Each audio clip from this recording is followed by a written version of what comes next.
Ada dua orang yang sedang menebang kayu dengan gergaji. Yang satu dia bekerja terus dari pagi sampai sore. Kemudian yang satu lagi bekerja dengan cukup banyak jeda dan istirahat. Kira-kira menurut Anda, mana yang lebih produktif? Mana yang lebih banyak hasilnya? Tebak. Kebanyakan orang menebak pasti orang yang bekerja terus-menerus tanpa henti dia akan lebih produktif. Tetapi kenyataannya sebaliknya. Ternyata penggergaji yang dia menggergaji dengan jangka waktu tertentu, kemudian jeda istirahat, kemudian menggergaji lagi, kemudian jeda lagi istirahat, kemudian menggergaji lagi, ternyata dia lebih produktif dan lebih banyak hasilnya di ujung hari. Mungkin Anda bertanya, kenapa bisa begitu? Ternyata orang yang menggergaji terus tanpa henti, dia tidak sadar bahwa gergajinya sepanjang dia menggergaji ada penurunan kualitas sehingga dia akan semakin tumpul dan meskipun dia bekerja begitu keras, ternyata hasilnya tidak begitu bagus. Sebaliknya orang yang tadi beristirahat, dia ketika istirahat dia memulihkan gergajinya dan bahkan dia mengasah lagi gergajinya. Sehingga gergaji itu setelah diistirahatkan, bukan hanya gergaji yang istirahat, tubuh si orangnya pun istirahat, terjadi recovery, kemudian dia menggergaji dengan energi yang sama ketika dia memulai.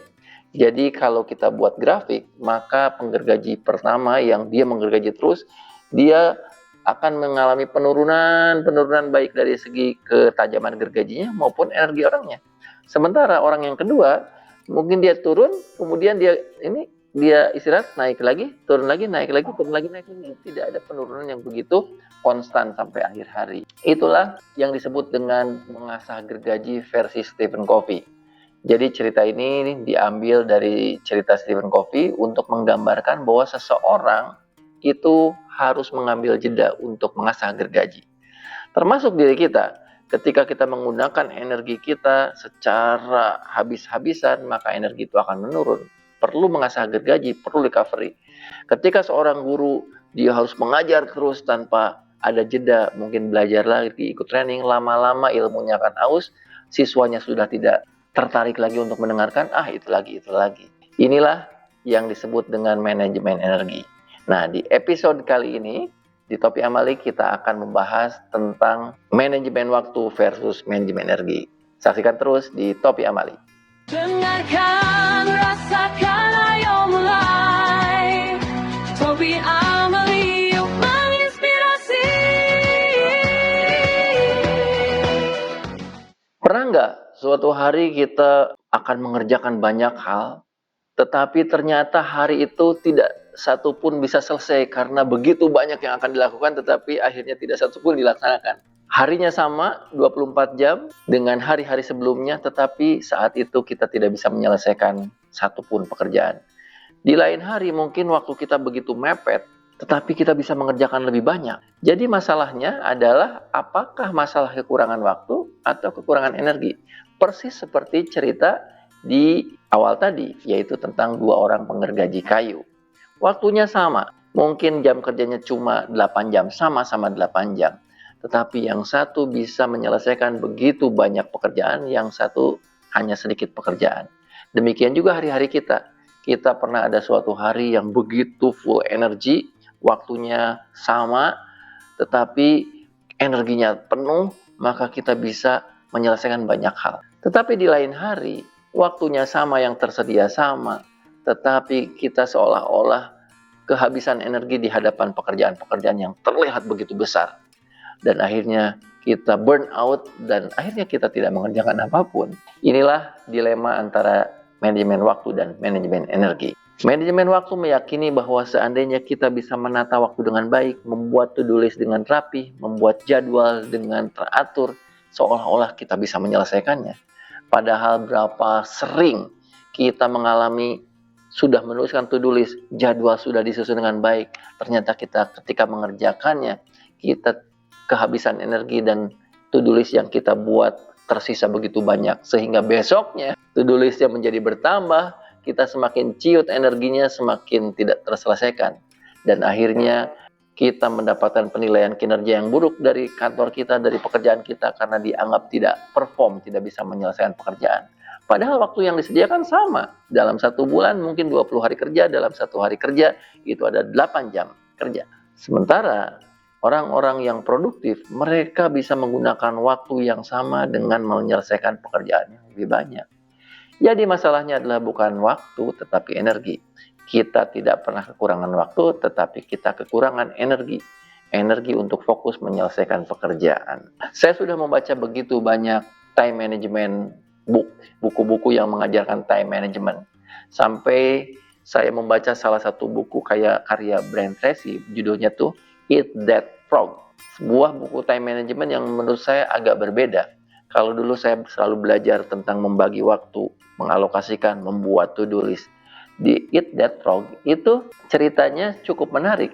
Di buku tersebut, sesuai dengan judulnya, kita disarankan pagi-pagi ketika kita full dengan energi, maka kita harus memilih frog yang paling ugly, yaitu kodok yang paling besar dan paling menjijikan dan kita paling malas untuk makannya. Ya, kodok itu menggambarkan pekerjaan kita. Biasanya kalau kita jajarkan pekerjaan kita, kalau kita ukur dengan kodok, ada kodok kecil, kodok sedang, kodok besar. Kodok besar itu mungkin pekerjaan-pekerjaan yang buat kita berat enggan untuk melakukannya. Akhirnya pagi-pagi kita memilih yang kecil-kecil dulu dengan asumsi, nanti yang besar mah siang. Padahal ketika siang, kita energi sudah turun tetapi pekerjaan yang besar masih menunggu. Akhirnya kita kalah oleh pekerjaan itu, akhirnya ditunda sampai besok. Dan si kodok itu makin besar, makin tidak bisa diselesaikan. Nah, dalam buku ini, Brian Tracy memberikan saran, mendingan pagi-pagi itu selesaikan dulu kodok yang paling besar. Eat that frog. Ketika kita bisa memakan kodok yang paling besar, itu simbolisasi dari pekerjaan yang paling kita malas melakukannya, tetapi kita lakukan, maka energi kita akan besar. Dan maka kodok-kodok berikutnya yang ukurannya lebih kecil akan menjadi gampang. Siang-siang kita mengerjakan hal-hal yang gampang, lebih gampang dan lebih mudah.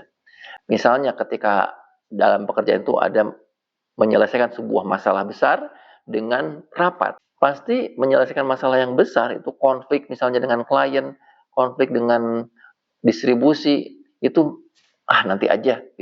Kita rapat aja dulu. Padahal rapat itu adalah frog yang kecil, kodok yang kecil. Itu harus disimpan nanti siang ketika energi kita sudah turun. Tetapi di pagi hari kita harus menyelesaikan pekerjaan-pekerjaan besar. Kita telepon klien, kemudian kita solve problem, kita perbaiki sistem, kita tulis surat yang high value. Jadi pagi-pagi itu ketika energi kita besar, maka kita harus menyelesaikan pekerjaan-pekerjaan besar. Nah, dalam buku Eat That Frog ini memberikan ide pada saya bahwa ternyata bukan tentang menyusun waktu dan membuat jadwal, tetapi tentang memilih besar pekerjaan sesuai dengan energi yang kita miliki. Oke, sekarang akan saya ubah simbolisasinya. Mungkin kodok itu mungkin buat kita asosiasinya terlalu abstrak. Saya akan bagi menjadi 3 saja. Yang pertama gajah. Gajah adalah pekerjaan-pekerjaan yang besar. Kemudian harimau.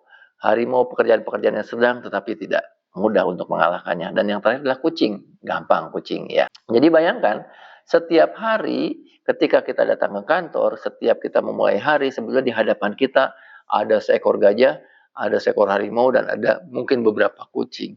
Kira-kira mana yang akan kita selesaikan terlebih dahulu? Ya. Jadi masalahnya adalah bukan lagi tentang berapa waktu yang tersedia, tetapi masalahnya adalah berapa energi yang kita miliki untuk mengalahkan gajah, untuk mengalahkan harimau, dan untuk mengalahkan kucing. Seandainya energi kita tidak cukup, jangankan untuk mengalahkan gajah, harimau, bahkan kucing sekalipun kita tidak bisa lakukan. Nah, oleh karena itu kuncinya adalah bukan berapa banyak waktu tersedia, tetapi berapa banyak energi yang kita miliki. Maka kunci dari produktivitas itu adalah bagaimana kita mengumpulkan energi sebanyak mungkin. Nah, disinilah saya akan bahas bagaimana mengumpulkan energi. Dari mana energi-energi itu akan datang. Untuk manajemen energi, hal yang pertama adalah manajemen bagaimana mengumpulkan energi. Dan saya akan beri 4 sumber energi yang paling penting. Yang pertama adalah tidur. Ya. Matthew Walker membahas tentang pentingnya tidur. Dan di podcast Topi Amali saya sudah membahas juga tentang tidur. Secara singkat, tidur adalah proses natural kita merecharge tubuh kita. Ketika kita tidur, maka semua metabolisme ini bekerja dengan lebih lambat. Kemudian Tuhan mengirimkan malaikat-malaikat yang namanya melatonin, memperbaiki semua sel-sel yang rusak. Melatonin itu kemudian menghilangkan potensi-potensi kanker. Kemudian kita masuk ke deep sleep, di sanalah terjadi recovery sampai akhirnya kita bangun pagi dalam keadaan full energized ya.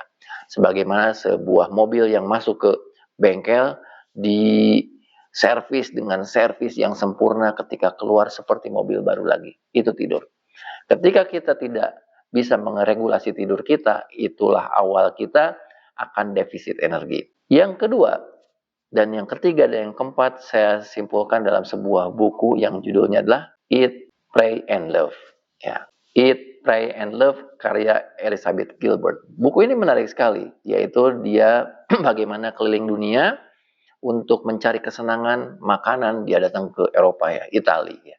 Tapi makan memang adalah salah satu sumber energi paling utama setelah tidur.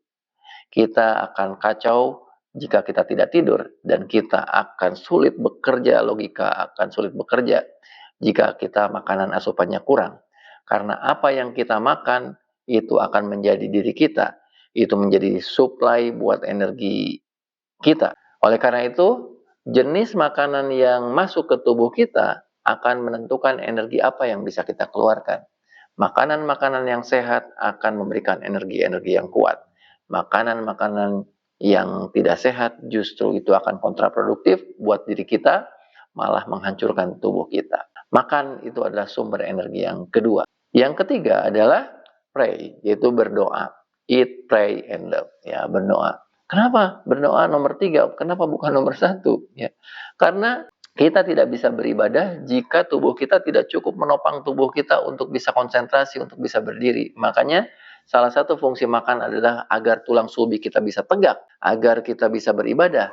Dan ketika kita makan, kita niatkan bahwa energinya agar kita bisa beribadah. Dan tidur seorang yang alim itu ternyata lebih ditakuti oleh setan daripada ibadahnya seorang yang jahil.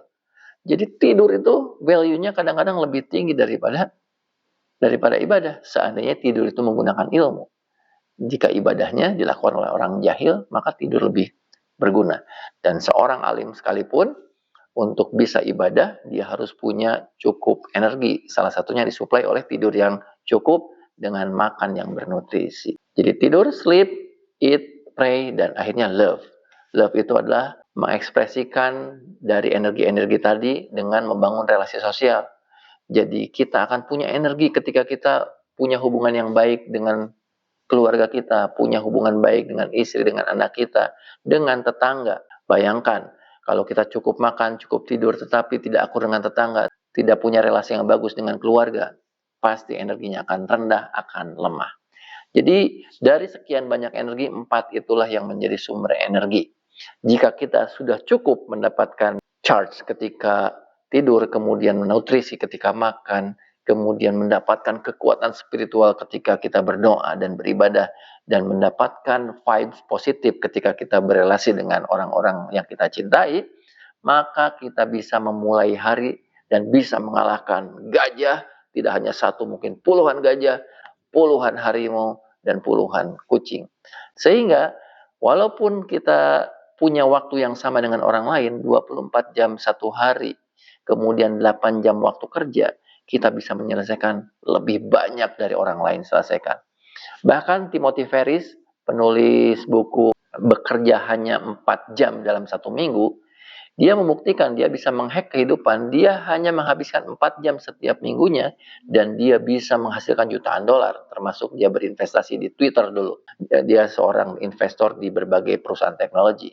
Dia bereksperimen terhadap hidupnya, ternyata waktu dia bisa squeeze dengan produktivitas yang tinggi, dengan ditambah mindset, skill set dan tool set yang lengkap, ternyata produktivitasnya sangat tinggi. Dia memiliki energi yang besar untuk mengalahkan begitu banyak gajah, harimau, dan kucing. Ya. Selain sumber energi, kita pun harus mengetahui waktu-waktu energi. Jika hari ini 24 jam dibagi dua, maka siang adalah bagian atas dan malam bagian bawah. Maka di bagian atas itu energi itu terdistribusi dengan secara yang berbeda. Anggap saja di sini pagi. Pagi ini adalah ketika energi begitu besar. Matahari memancarkan sinar yang sangat berguna buat tubuh kita. Kemudian matahari juga men-trigger tubuh kita untuk mengeluarkan kortisol yang membuat tubuh kita aktif. Di jam 9 itu adalah waktu prime time buat otak kita berpikir untuk memecahkan masalah terberat, untuk mengalahkan gajah. Ketika nanti siang itu sudah turun performanya, konsentrasi itu sudah turun, secara intelektual kita juga sudah turun, maka di situ mungkin kita bisa rapat, melakukan hal-hal yang tidak terlalu strategis. Dan ketika jam 4 sampai jam 5, ketika otak kita sudah mungkin menurun performanya, tetapi fisik kita di situ adalah the peak powernya, dan itu waktu terbaik untuk kita jogging, untuk kita olahraga. Ya. Dan ketika nanti setelah maghrib atau ghurub atau terbenam matahari, maka tubuh kita, kemudian otak kita itu perlu sudah cooling down. Maka di waktu-waktu itu adalah waktu-waktu terbaik untuk memulai ibadah dan kegiatan-kegiatan spiritual. Sehingga nanti jam 10, tubuh itu sudah harus di-charge dengan tidur, mendapatkan melatonin, kemudian nanti di-charge sampai jam 3, dan di sana tubuh betul-betul diperbaiki, dan nanti akan mulai lagi aktif di sekitar jam 4. Sehingga dalam satu hari energi itu terdistribusi dengan berbeda. Kita harus tahu jamnya alam semesta yang disebut dengan circadian rhythm, yaitu ritme sirkadian yang ada di alam semesta juga ada di dalam tubuh kita. Ya. Bagaimana pergerakan matahari, pergerakan bulan, bintang-bintang, dan bagaimana pergerakan hormon dalam tubuh kita. Baik tubuh kita maupun alam semesta punya jamnya. Setiap jam itu punya harga yang berbeda. Macam-macam, setiap waktu itu punya harga yang berbeda dan punya kekhasan masing-masing. Oleh karena itu, mengapa dalam Islam ada jeda yang begitu banyak, yaitu 5 kali. Untuk ukuran produktivitas barat yang menghargai waktu itu sebagai uang, kegiatan ibadah 5 kali itu too much, karena memotong begitu banyak waktu sehingga time is money, dan money-nya seperti seolah-olah disia-siakan atau membakar uang. Tetapi kemudian di zaman sekarang orang-orang barat baru menyadari, ternyata mereka baru mengenal istilah meditasi. Ternyata meditasi itu sangat penting dan diperlukan dalam jeda-jeda tertentu. Oleh karena itu hari ini perusahaan besar seperti Google mempersilahkan karyawan-karyawannya untuk melakukan meditasi di tengah-tengah pekerjaan. Bahkan tidur siang di jam istirahat, mereka menyediakan kapsul-kapsul untuk tidur. Karena mereka yakin bahwa tubuh itu ada siklusnya.